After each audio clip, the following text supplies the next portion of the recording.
अस्सलाम वालेकुम दोस्तों, उम्मीद करता हूँ कि आप सब लोग खैर आफियत से होंगे। कल के ट्रेडिंग सेशन के लिए 12 फरवरी से लेकर 16 फरवरी तक के सेशन के लिए मैंने 17 स्टॉक सेलेक्ट किए हैं, जिनमें से मैं चंद स्टॉक्स आपको बताऊँगा जो मैंने हाईलाइट किए हैं, और बाकी के स्टॉक आपने चेक करने हैं 44 मूविंग एवरेज पे फॉलिंग है या राइजिंग है। उस हिसाब से आप उसको ट्रैक कर सकते हैं, बाई कर सकते हैं। चलते हैं स्टॉक की तरफ। सबसे पहला स्टॉक लेते हैं हम न्यूजेन। इसके हम पहले चार्ट को बाद में देखेंगे, पहले इसके हम रिज़ल्ट्स चेक करते हैं। इसके आप रिज़ल्ट्स देखें, पहले आता है सेल्स। इसका नेट सेल 26% अप है, यानी दिसंबर 22 क्वार्टर में इसका 254 करोड़ हुआ था और अब के नेट सेल इसका 323 करोड़ हुआ है। तो आते हैं इसके क्वार्टरली नेट प्रॉफिट की तरफ। इसका प्रॉफिट आप देखें 41.8% अप है, यानी दिसंबर 2022 क्वार्टर में ये प्रॉफिट दिया था 48.2 करोड़ का। अभी इसने दिसंबर 2023 क्वार्टर में इसने दिया 68.3 करोड़ का, यानी ये प्रॉफिट में चल रही है। तो चलें हम इसके चार्ट को देखते हैं। चार्ट देखें, बड़ा ज़बरदस्त है, हैमर बना है 44 मूविंग एवरेज राइजिंग पे। अगर इसके ऊपर बुलिश कैंडल बनती है तो हम इसको बाई करेंगे और नीचे स्टॉप लॉस लगाएंगे। ठीक है, तो इसका ये अप ट्रेंड में भी है और अप ट्रेंड में भी है, और इसका 44 मूविंग एवरेज राइजिंग भी है, और इसके रिजल्ट्स भी अच्छे हैं, तो इसकी प्रोबेबिलिटी ज़्यादा है कि ये ऊपर जाएगा। चलते हैं नेक्स्ट स्टॉक की तरफ, गोदरेज प्रॉपर्टीज़। गोदरेज प्रॉपर्टीज़ के रिज़ल्ट्स कुछ ख़ास नहीं है। इसका सेल्स भी डाउन है 23.7 करोड़, और इसका प्रॉफिट भी 20.34 का डाउन है।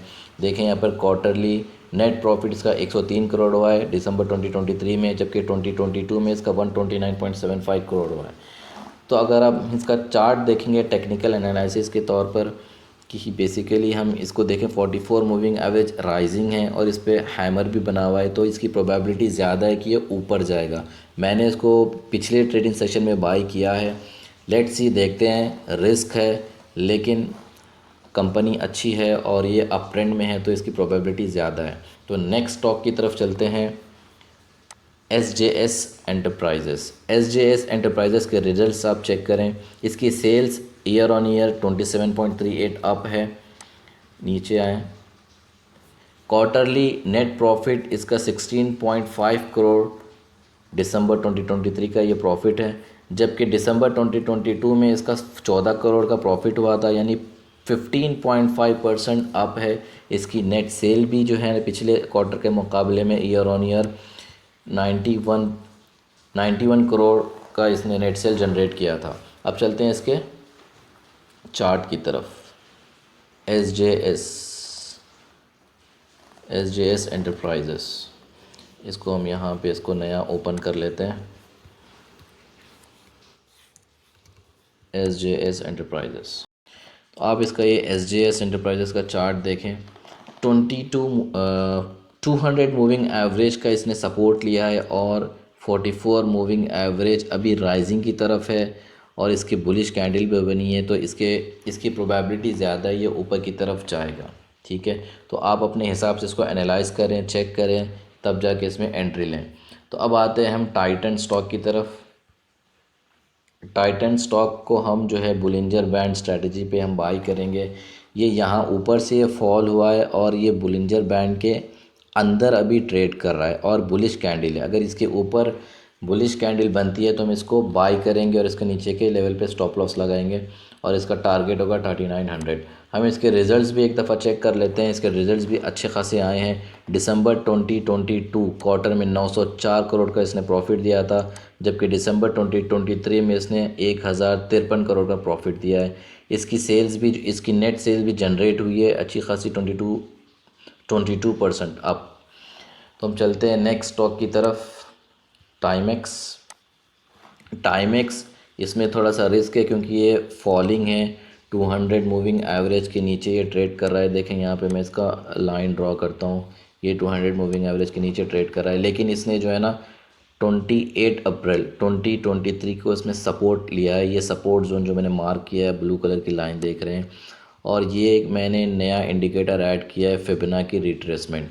इस फिबोनाची रिट्रेसमेंट बस बेसिकली यहाँ पर आप जाएंगे तो ये आपको नज़र आ जाएगा।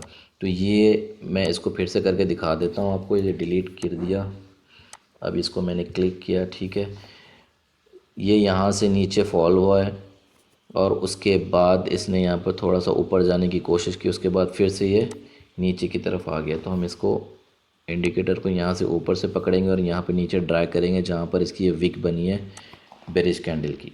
तो अब आप यहाँ पे देखेंगे ये यहाँ से रिवर्स हुआ है, एक इसकी बुलिश कैंडल बनी है, एक इसका जो है पॉजिटिव सिग्नल आया, सेकंड ग्रीन कैंडल बनी है। तो ये ऊपर की तरफ जा रहा है, इसकी प्रोबेबिलिटी ज़्यादा है ऊपर जाने की तरफ। अगर ये आप लाइन देखेंगे 0.5 ये 50% इसको कंसिडर किया जाता है। जब ये यहाँ पर आएगा तो आप बाई कर सकते हैं और इसको कल के ट्रेडिंग सेक्शन में भी बाई कर सकते हैं जब अगर ये बुलिश कैंडल बनेगी। इसका हम पिछले चार्ट की तरफ चलते हैं और इसको रीटेस्ट करके देखते हैं।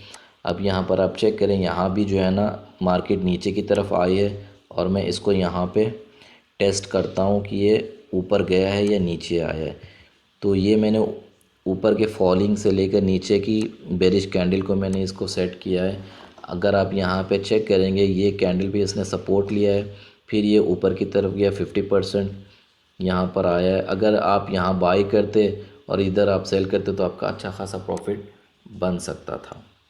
इसी तरह से पीछे की चार्ट को भी देखेंगे तो भी ये इसी तरह का इसने बिहेव किया है।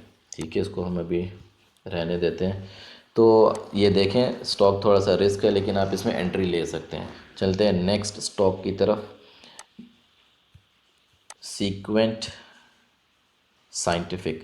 सीक्वेंट साइंटिफिक के रिज़ल्ट्स भी अच्छे नहीं हैं, ये तकरीबन 123% डाउन है। लेकिन इसका हम चार्ट चेक करेंगे, इसका चार्ट थोड़ा सा अच्छा है, अप ट्रेंड में है और राइजिंग है, 44 मूविंग एवरेज। देखें ये जो हम चेक करें इसके रिज़ल्ट से फंडामेंटल्स हैं, इसके रिज़ल्ट से कंपनी का बैकग्राउंड है, कंपनी क्या करती है, इसके पास जो है ना कैश फ्लो कितना है, ये सारी चीज़ें फंडामेंटल में आती है। तो आप इसको भी स्टडी कर सकते हैं। बेसिकली मैं जो करता हूँ टेक्निकल एनालिसिस पे मैं बाई करता हूँ और एग्ज़िट करता हूँ। ठीक है, इसी से पैसा बनता है। 44 मूविंग एवरेज पे मैंने अल्हम्दुलिल्लाह बहुत सारे पैसे बनाए हैं। तो आपको भी मैं रिकमेंड करता हूँ आप भी ख़ुद चेक करें, स्टडी करें और इसको आप जो है ना चार्ट को रीड करें कि कौन सी कैंडल बेरिश है और चार्ट पैटर्न भी आता है उसको भी आप स्टडी करें, चेक करेंगे तो आपको अंदाज़ा हो जाएगा। तो ये देखें आपको यहाँ पे हैमर की तरह कैंडल बनी है, इसको मैं थोड़ा सा और बड़ा कर लेता हूँ। तो देखें ये बुलिश कैंडल है, इसके ऊपर अगर एक और बुलिश कैंडल बनती है तो इसकी प्रोबेबिलिटी ज़्यादा है ऊपर जाने की। स्टॉप लॉस आपने लाजिम लगाना है, अगर ये नीचे आता है तो फिर हमारा स्टॉप लॉस हिट हो जाएगा। तो ये मैंने कुछ स्टॉक्स आपको बताए हैं, आप भी चेक करें। ये लिस्ट है स्टॉक की, ये मैं इसको डिस्क्रिप्शन में ऐड कर दूंगा, आप वहाँ से जाकर इसको चेक कर सकते हैं। तो आज के लिए बस इतना ही। दूसरे भी स्टॉक्स हैं यहाँ पर देखें, आसाई इंडिया ग्लास जिसको मैंने पिछली दफ़ा भी रिकमेंड किया था, साइंट है, ये भी मैंने स्टॉक को बाय किया हुआ है। हैवेल्स भी जो है 200 मूविंग एवरेज के सपोर्ट पे ट्रेड कर रहा है। और भी बाकी सारे स्टॉक्स हैं, आप इसको चेक करें, अपने हिसाब से स्टडी करें और इसके लिए ना पोजीशन ट्रेड करें। तो चलें फिर आज के लिए इतना ही, फिर नेक्स्ट वीडियो में मिलते हैं। दुआ में याद रखिएगा। अल्लाह हाफ़िज़। अस्सलाम वालेकुम।